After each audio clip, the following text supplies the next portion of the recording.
So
அடுத்தது என்னன்னா ஸ்கோப்னா என்னன்னு பார்த்தீங்கன்னா ஸ்கோப் வாட் இஸ் ஸ்கோப்.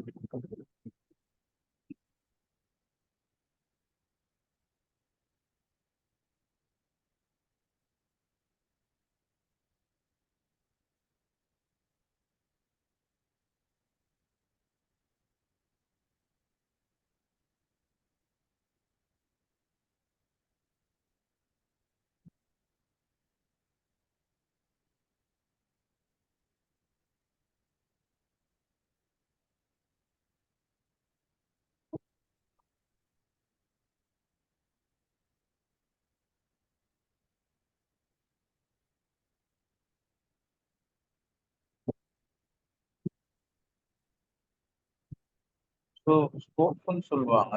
இன்டர்வியூலாம் என்ன கேட்பாங்கன்னா எல்இஜிபினா என்னன்னு தெரியுமா, எல்இஜிபி ரூல்ஸ் என்னன்னு தெரியுமான்னு கேட்பாங்க. எல்இஜிபினா 4 ஸ்கோப் இருக்கு மொத்தம் பைத்தானுக்கு. ஓகேவா? So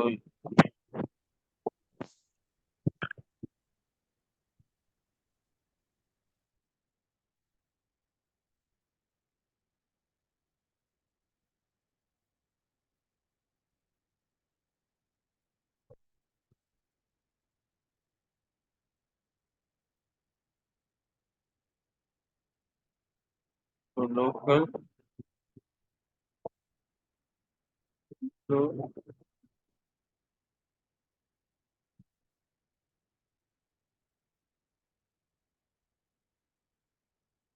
global,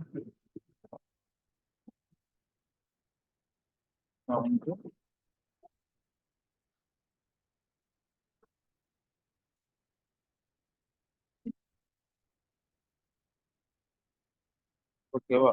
local scope, enclosed, global, built-in. So இதை தான் என்ன சொல்லுவாங்கன்னா எல்இஜிபி. எல்இஜிபினா local, enclosed, global, built-in. So இப்படி தான் கேட்பாங்க. பைத்தானோட எல்இஜிபி ரூல்ஸ் சொல்லுங்க, என்னென்ன ரூல்ஸ் எப்படி ஒர்க் ஆகும், வாட் இஸ் எல்இஜிபி அப்படின்னு தான் கேட்பாங்க. ஸோ எல்இஜிபினா நம்ம லேர்ன் பண்ணல அப்படின்ற மாதிரி நினச்சிக்காதீங்க. எல்இஜிபினா ஸ்கோப்பை பற்றி தான் கேட்குறாங்க. ஸ்கோப் ஆஃப் எல்இஜிபினா லோக்கல், என்க்ளோஸ்ட், குளோபல், அதுக்கப்புறம் என்னன்னா பில்டிங். ஓகேவா? ஸோ இதை தான் என்ன சொல்லுவாங்கன்னா எல்இஜிபின்னு சொல்லுவாங்க பைத்தான்ல.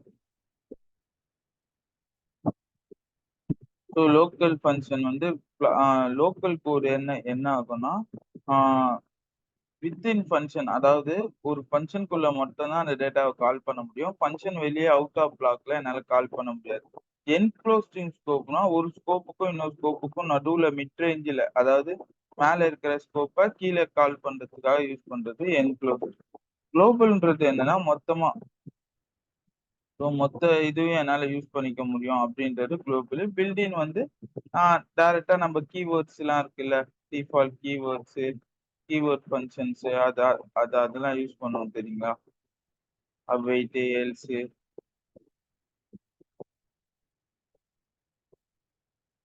இந்த கீவேர்ட்ஸ் யூஸ் பண்ணிலாம் பண்ணுவோம் தெரியுமா? ஸோ இதெல்லாம் என்னன்னா பில்டிங் ஸ்கோப். ஸோ அது எப்படி வந்து இது ஒர்க் ஆகும் அப்படின்றத பார்ப்போம்.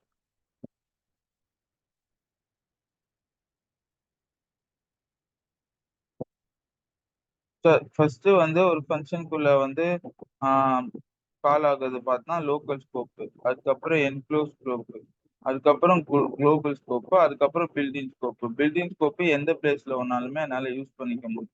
ஸோ இங்கே தான் யூஸ் பண்ணணும், அங்கே தான் யூஸ் பண்ணணும். பில்டிங் ஸ்கோப்பு இந்த ஸ்கோப்புல எங்கே வேணாலும் யூஸ் பண்ணிக்க முடியும். குளோபுல எந்த பிளேஸ்ல வேணாலும் கால் பண்ணிக்க முடியும். பட் லோக்கலும் என்க்ளோஸ்டும் ஒரு பர்டிகுலர் நேம், பர்டிகுலர் பிளேஸ்ல மட்டும்தான் கால் பண்ற மாதிரி இருக்கும். ஸோ நான் சொல்றேன் ஒரு ஒரு லைனா.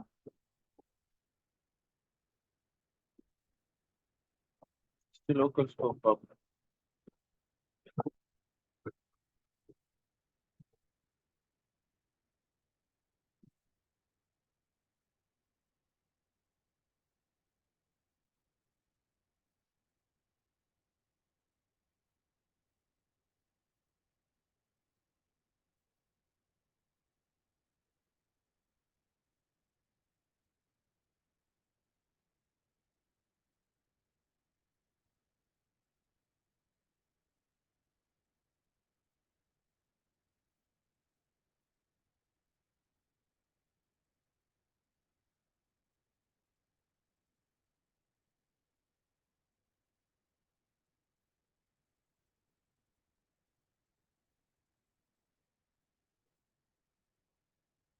ஓகேவா? ஸோ என்னன்னா ஒரு ஃபங்க்ஷன் இருக்கு, உள்ள ஃபங்க்ஷனை கால் பண்ணிட்டேன். எனக்கு என்னன்னா பிரிண்ட் ஏன்னு கேட்குறேன்.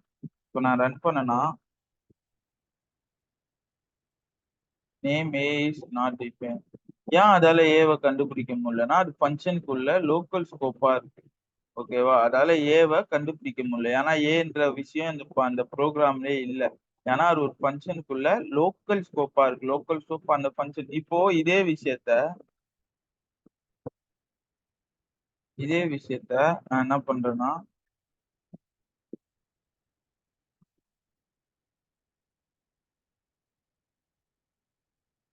அதால கண்டுபிடிக்க முடியும். ஓகேவா? ஸோ என்னால என்ன பண்ண முடியும்னா ஒரு ஃபங்க்ஷனுக்குள்ள A10ன்னா அந்த ஃபங்க்ஷனுக்குள்ள மட்டும்தான் கால் பண்ண முடியும். அவுட்டர் ஃபங்க்ஷன் போயிட்டேன்னா என்னால அந்த ஃபங்க்ஷனை இந்த டேட்டாவை கால் பண்ண முடியாது. ஏன்னா வந்து அதுக்கு அண்டர்ஸ்டாண்ட் அது லோக்கல் ஸ்கோப்ல இருக்கனால அதால அதை அண்டர்ஸ்டாண்ட் பண்ண முடியாது. இதே ஒரு விஷயத்த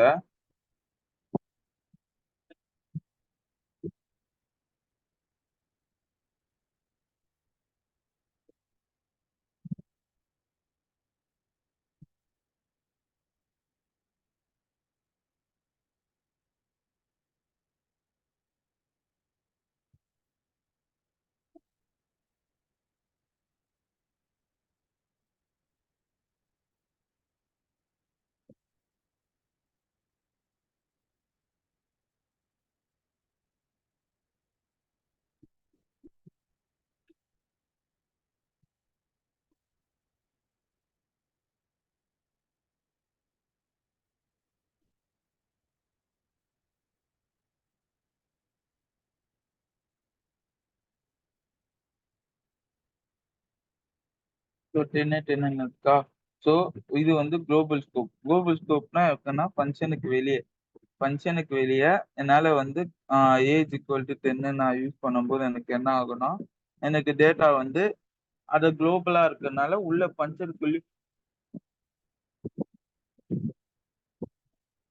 ஃபங்க்ஷனுக்குள்ளேயும் கால் பண்ணிக்க முடியும், ஃபங்க்ஷனுக்கு அவுட்டர்லயும் கால் பண்ணிக்க முடியும். ஸோ இது என்ன சொல்லுவாங்கன்னா குளோபல் ஸ்கோப். பில்டிங் ஸ்கோப்னா உங்களுக்கு தெரியும், அந்த கீவேர்ட் யூஸ் பண்ணி பேஸ், ஸோ அதெல்லாம் ஃபங்க்ஷனுக்குள்ள யூஸ் பண்ணாலும் ஒர்க் ஆகும், அவுட்டர் ஃபங்க்ஷன் ஒர்க் பண்ணாலும் யூஸ் ஆகும். ஓகேவா? ஸோ அது பிரச்சனை இல்லை. இப்போ நான் லோக்கல் மட்டும் தான் தெரியும். நான் லோக்கலுக்கு முன்னாடி நெஸ்டட் ஃபங்க்ஷன்னா என்னன்றதை பார்த்து.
ஃபர்ஸ்ட் 20 தான் கால் ஆகும், அதுக்கப்புறம் தான் 10. ஏன்னா மிஸ்டர் ஃபங்க்ஷன் ஃபுல்லா இதுல வச்சு கேட்பானுங்க. ப்ரெஷர் ரவுண்ட்ஸ் ஒரு 2 years எக்ஸ்பீரியன்ஸ் அப்படின்னு போட்டீங்கன்னா அதுல வச்சு கேட்பான்.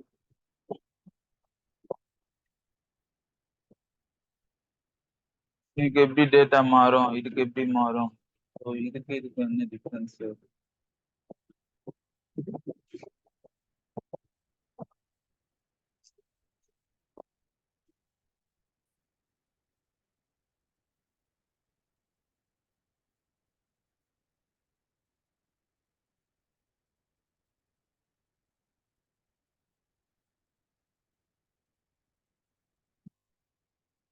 இது எப்படி ரன் ஆகுதுன்ற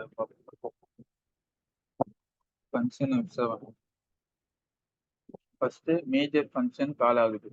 கால் ஆனதுக்கு அப்புறம் A10ன்றத பார்த்ததுக்கு அப்புறம் என்ன பண்ணுதுன்னா, அதுக்கப்புறம் உள்ள இருக்கிற ஃபங்க்ஷன் நெஸ்டட் ஃபங்க்ஷன்னா உள்ள உள்ள இருக்கிற ஃபங்க்ஷன் ரன் ஆகுது. ரன் ஆகும்போது நீங்க A20ன்றது பிரிண்ட் ஆயிட்டு, அப்போ 20ன்றது ஃபர்ஸ்ட் பிரிண்ட் ஆயிட்டு, அதுக்கப்புறம் என்ன ஆகுதுன்னா A10ன்னு பிரிண்ட் ஆகுது. ஏன்னா வந்து நான் 20ய ஃபர்ஸ்ட் கால் பண்றேன். கால் பண்ணதுக்கு அப்புறம் உள்ள வந்தோடனே இந்த இடத்துல நான் பிரிண்ட் கொடுத்துருந்தேன்னா பிரிண்ட் A வந்து இந்த பிளேஸ்ல ஹோல்ட் ஆயிருந்ததுன்னா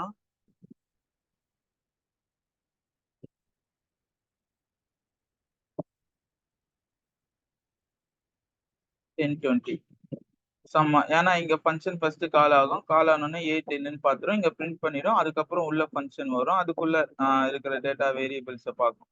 இந்த இடத்துல பாத்தீங்களா ஓவர் ரைடும் பாசிபிள் இல்லை. இப்போ நான் வந்து A10 A20ன்னு கொடுத்துட்டேன். இதுவே வந்து நான் ஃபங்க்ஷன் இல்லாம நார்மல் ஸ்கோப்ல கொடுத்துருந்தேன்னு வச்சுக்க, எனக்கு ஓவர் ரைட் ஆகும். ஏன்றது ஒரு ஸ்கோப்ல இருக்கும். இந்த இந்த ஏன்றது ரெண்டுத்தையும் ஓவர் ரைட் ஆகி 20ன்னு வரும். பட் இந்த இடத்துல சேம் வேரியபிள் நேம் கொடுத்தாலே எனக்கு ஆகாது லோக்கல் ஸ்கோப்ல. ஏன்னா இது ஒரு மெமரி ஸ்பேஸ், அது ஒரு மெமரி ஸ்பேஸ்.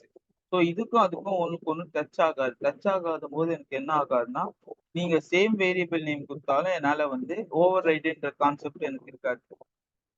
ஏன்னா இந்த ஃபங்க்ஷன் தனி பிளாக்கு, இந்த ஃபங்க்ஷன் தனி பிளாக்கு. ஸோ இந்த பிளாக்குக்கு நான் A10 ஞாபகம் வச்சுக்கோ, இந்த பிளாக்கு A20 ஞாபகம் வச்சுக்கோ. ஸோ சேம் நேம் கொடுத்தாலுமே எனக்கு ஓவர் ரைட் ஆகாது. ஓகேவா? ஆட்டோமேட்டிக்கா வந்து மெமரி கிளியர் எல்லாம் பண்ணாது. ஸோ அதான் லோக்கல் ஸ்கோப்ல இருக்கிற ஒரு டிஃபரன்ஸ்.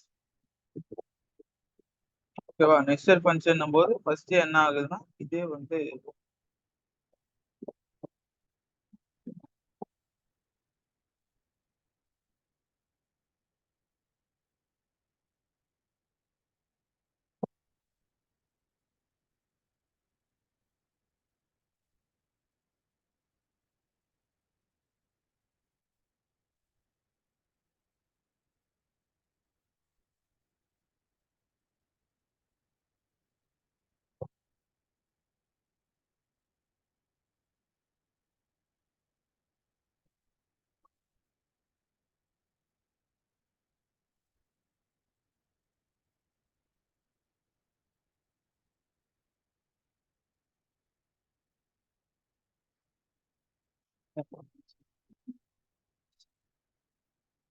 ஓகே ரிட்டர்ன் கொடுத்தா வந்து கொடுக்கலாம். ரிட்டர்ன் கொடுக்கும்போது எனக்கு அந்த பிளேஸ்க்கு ஏற்ற மாதிரி டேட்டா வந்து அதான் நான் சொன்னேன்ல, ஒரு ஃபங்க்ஷன் என்ன எத்தனை அதாவது ஒரு ரிட்டர்ன் கொடுக்க முடியும். ரிட்டர்ன் கொடுக்கும்போது ஃபங்க்ஷனையும் என்னால் ரிட்டர்ன் பண்ண முடியும், வேல்யூவும் என்னால் ரிட்டர்ன் பண்ண முடியும். இப்போ ஃபங்க்ஷனில் ரிட்டர்ன் வேல்யூன்னு கொடுத்துட்டேன்னா எனக்கு என்ன ஆகும்னா பிரிண்ட் ஆன டேட்டா உள்ள வந்து பிரிண்ட் ஆயிடும்.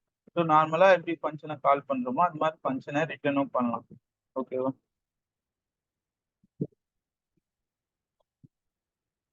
ஸோ நான் லோக்கல் ஸ்கோப்னா என்னன்னு பார்ப்போம். இப்போதான் நான் லோக்கல் ஸ்கோப்னா என்னன்னு தெரியும்.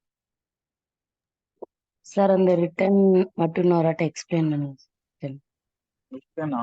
ஸோ ரிட்டர்ன் வந்து ஒண்ணுமே இல்லை. நான் ஒரு எக்ஸ்பிரஷன் கொடுத்து ரிட்டர்ன் பண்ணுவேன்னா இந்த இடத்துல வந்து என்னன்னா பிரிண்ட் ஏன்னு சொல்லி ரிட்டர்ன் பண்ணலாமா? ஸோ ரிட்டர்ன் ஏன்னா எனக்கு என்ன ஆகும்னா எனக்கு ஏல எங்க வருதோ அந்த டேட்டா வந்து எனக்கு ஸ்டோர் ஆயிரும். எந்த பிளேஸ்ல வருதோ நான் ஸ்டோர் ஆயிரும். நான் அதை பிரிண்ட் பண்ணி பார்க்கணும்னா என்ன பண்ணணும்னா பிரிண்ட் ஆஃப் அந்த ஃபங்க்ஷன் நேமை கொடுத்தா மட்டும்தான் எனக்கு ஒர்க் ஆகும். இப்போ இந்த இடத்துல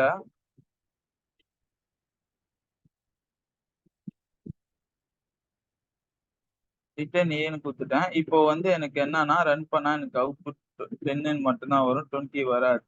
ஏன்னா வந்து எனக்கு 20 வந்து இப்போ தெரியாது என்ன பண்ணுதுன்ட்டு. அப்போ எனக்கு எப்போ தெரியும்னா நான் அதை பிரிண்ட் பண்ணி பார்க்கும்போது தான் தெரியும்.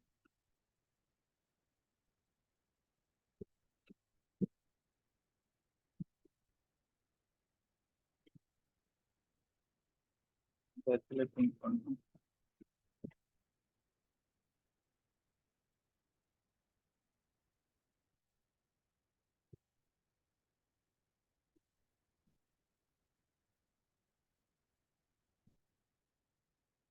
ஓகேவா? ஸோ என்னன்னா ரிட்டர்ன் ஏன்னு கொடுத்துட்டா எனக்கு ரிட்டர்ன் ஏ பிரிண்ட் ஆயிரும். ஸோ அந்த ஃபங்க்ஷனை நான் ரிட்டர்ன் பண்ணி பார்க்கணும்னா நான் என்ன பண்ணணும்னா வெளில அது பிரிண்ட் பண்ணி பார்த்தா மட்டும்தான் ரிட்டர்ன் ஆன வேல்யூ ஃபங்க்ஷனுக்கு போய் பாஸ் ஆகும். இந்த இடத்துல நான் ஃபங்க்ஷனே ரிட்டர்ன் கொடுத்துட்டேன்னா நான் பிரிண்ட் பண்ணணும்னு அவசியம் இல்லை. ஸோ ஆட்டோமேட்டிக்கா அந்த ஃபங்க்ஷன் க்ளோஸ் ஆயிரும். ஸோ க்ளோஸ் ஆகும்போது எனக்கு ரிட்டர்ன்றது மீனிங் என்னன்னா நான் எதை ரிட்டர்ன் பண்ணணும் அதை வந்து க்ளோஸ் பண்ணிடும். அந்த டைம் ஒரு ட்ரிப்பு மட்டும்தான் ரிட்டர்ன். இப்போ இந்த ஃபங்க்ஷனை க்ளோஸ் பண்ணிட்டேன்னா திருப்பி நான் வந்து ரன் பண்ண முடியாது. இப்போ ரிட்டர்ன் வெல்லுன்னு கொடுத்துட்டேன்னா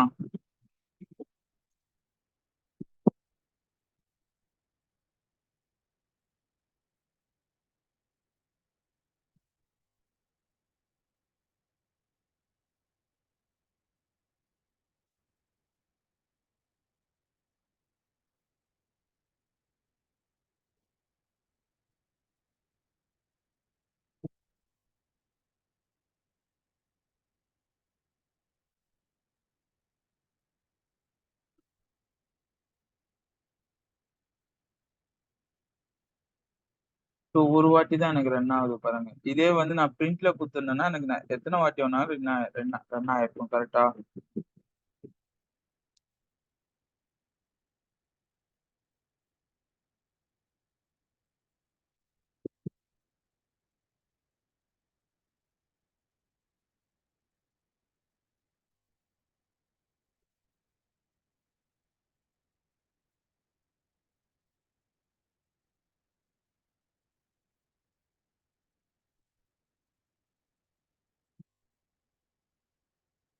உள்ள பிரிண்ட் இருக்குல்ல, பிரிண்ட்டுக்குரிய பிரிண்ட் கொடுக்கறனால எனக்கு என்ன ஆகுனா ஃபர்ஸ்ட் ரிட்டர்ன்ல கொடுத்துடணும். ஸோ அதனால நல்லா ஞாபகம் வச்சுங்க. ஒரு பிரிண்ட்டுக்குள்ள இன்னொரு பிரிண்ட் குடுத்தேன்னா எனக்கு எரர் வரும்.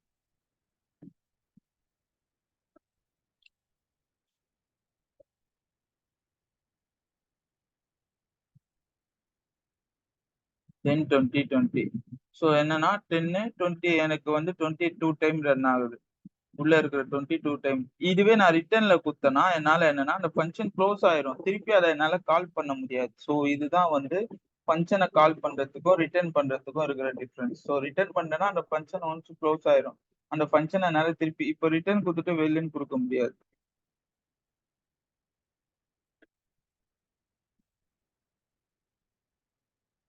ம். ஆகாது.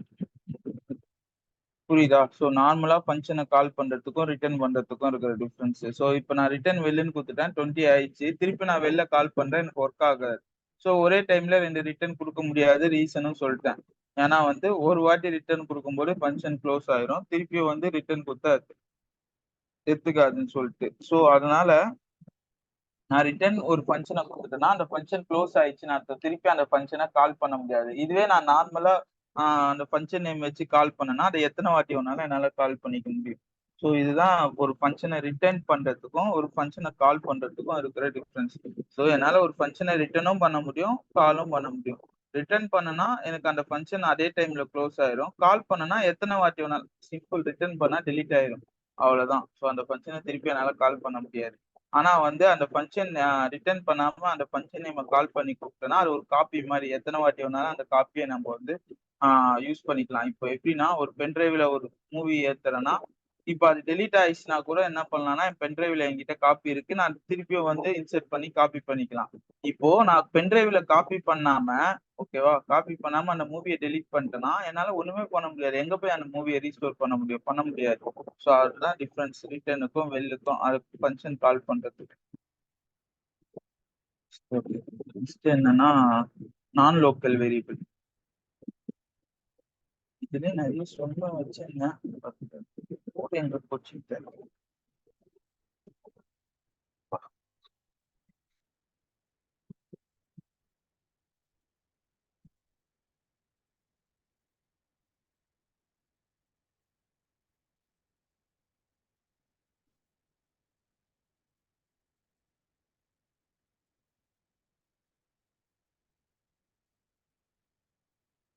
பண்றேன்னா, மிஸ்டர் ஃபங்ஷன் கேட்கறேன். ஸோ என்னன்னா, அடுத்த 3 நாள் கிளாஸ் இருக்காது. வெள்ளி, சனி, ஆ ஞாயிறு. ஏன்னா 3 நாள் வந்து லீவ் தான். நான் ஆனா குரூப்ல மெசேஜ் பண்ணிடுறேன். குரூப் அந்த மேனேஜ்மெண்ட் போட்டத வந்து காப்பி பண்ணி வச்சுக்கிறேன். 3 நாள் ஆன்லைன் கிளாஸ் இருக்காது. ஓட்டிங் பர்பஸ்க்காக தொடர்ந்து 3 டேஸ் லீவ் விட்டுட்டாங்க. மண்டே தான் இதோட கிளாஸ். ஸோ உங்களுக்கு இது வேணும்னா நீங்க படிக்கணும்னு ஆசைப்பட்டீங்கன்னா டாபிக் சொல்லிடுறேன். நான் அடுத்தது என்ன எடுக்க போறேன்ட்டு. ஸோ அதெல்லாம் படிச்சுன்னு வந்துருங்க. நடத்தும்போது இன்னும் யூஸ்ஃபுல்லா இருக்கும். என்னென்ன டாபிக்னா க்ளோசரு,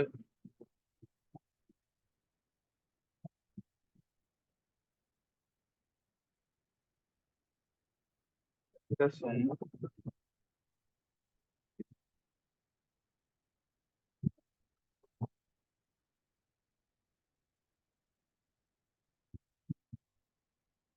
data,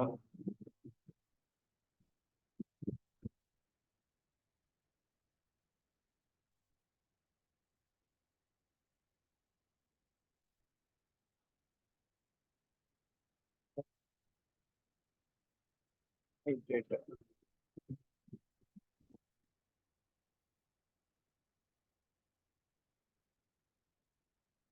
closure, recursion, data, generator, writer. So இதுதான் ஃபங்க்ஷன்ல வந்து மேஜரா lambda function. Map, filter, reduce. Lambda,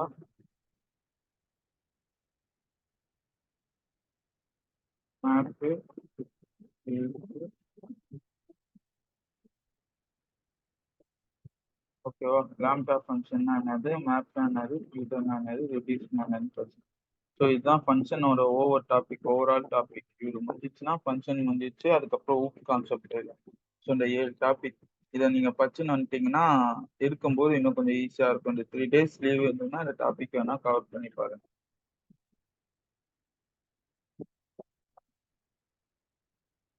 so mean time வந்து நான் ஃப்ரீயா இருந்தேன்னா உங்களுக்கு வந்து அந்த இது ஒன்றா அனுப்பி வைக்கிறேன். லைக் வந்து ப்ராப்ளம்ஸ் ஃப்ரீ டைம்ல போட்டு பாருங்க. ப்ராப்ளம்ஸ் சொன்னா நான் வந்து குரூப்ல சென்ட் பண்ணி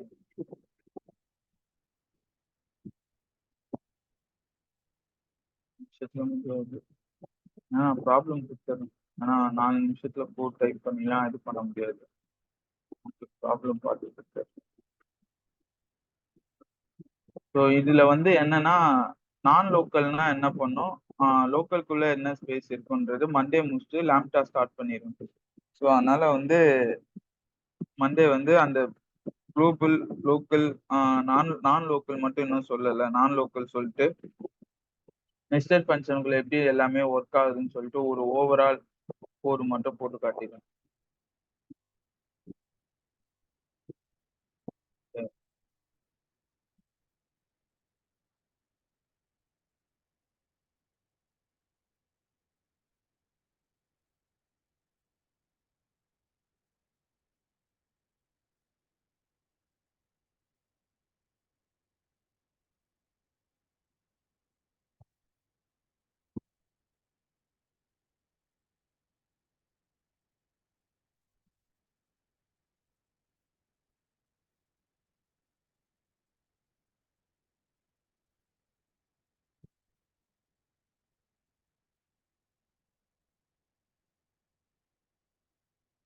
இது கொஞ்சம் பெரிய சம் ட்ரை பண்ணி பார்க்குறீங்களா?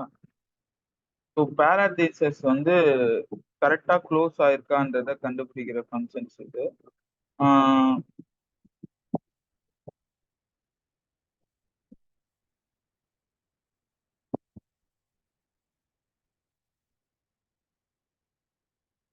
இப்போ வந்து ஃபங்க்ஷன்ஸ் இருக்கா, எஸ் ஈக்குவல் டு 2 பேராந்தீசஸ் ஓப்பன் ஆயிடுச்சு. ஆனா 2 வந்து க்ளோஸே ஆகல. அப்போ சாம்பிள் அவுட்புட் என்ன ஒண்ணுனா 2 க்ளோஸ் ஆகல அப்படின்ற மாதிரி ஃபங்க்ஷன்ல எஸ் பாஸ் பண்ணோம். பாஸ் பண்ணும்போது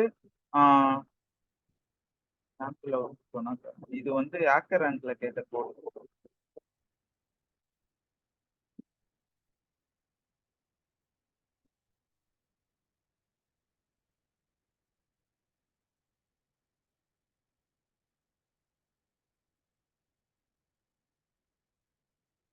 சரியா? இந்த பேரண்டீசஸ் வந்து 2 க்ளோஸ் ஆகல அப்படின்ற மாதிரி எத்தனை பேரண்டீசஸ் க்ளோஸ் ஆகலையோ அந்த பேரண்டீசஸை காட்டணும். இப்ப இங்க பாத்தீங்கன்னா 1 கம்ப்ளீட்டா க்ளோஸ் ஆயிடுச்சு. ஆனா வந்து 2 அன்க்ளோஸ்ல இருக்கு. அப்ப சாம்பிள் அவுட்புட் என்ன ஒண்ணுனா 2ன்னு வரணும். ஒருவேளை இங்க 3ன்னு அவுட்புட் இருந்ததுன்னா 3ன்னு வரணும். இந்த மாதிரி பேரண்டீசஸ் க்ளோஸ் ஆயிருக்கா இல்லையான்னு கண்டுபிடிக்கணும். ரெண்டாவது வந்து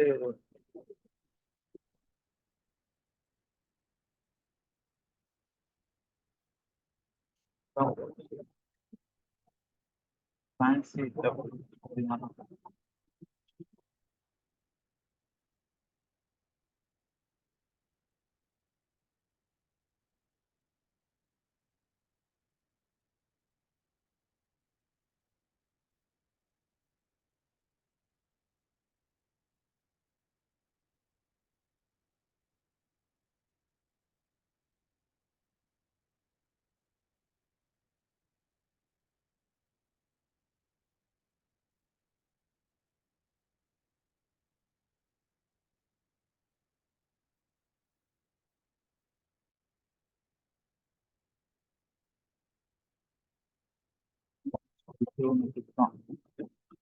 என்ன பண்ண சொன்னாங்க.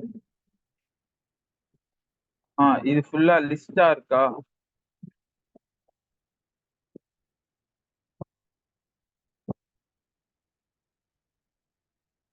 ஸோ இதை என்ன பண்ணணும்னா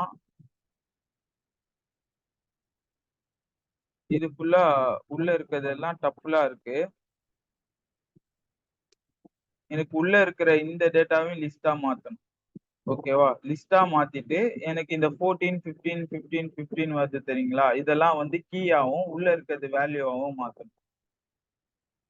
புரியுதா? ஸோ இது தப்புலா இருக்கு. இதெல்லாம் லிஸ்ட்டா இருக்கணும். லிஸ்ட்டா மாறிட்டு என்னன்னா, இப்போ 14 வந்து கீயாவும், R14 நன்னு வந்து ஒரு லிஸ்ட்டுக்குள்ள வேல்யூவாவும் வரணும். ஸோ இதுவும் ஒரு கம்பெனில குடுத்த டாஸ்க் தான். ஸோ 2 டாஸ்க் பண்ணுங்க.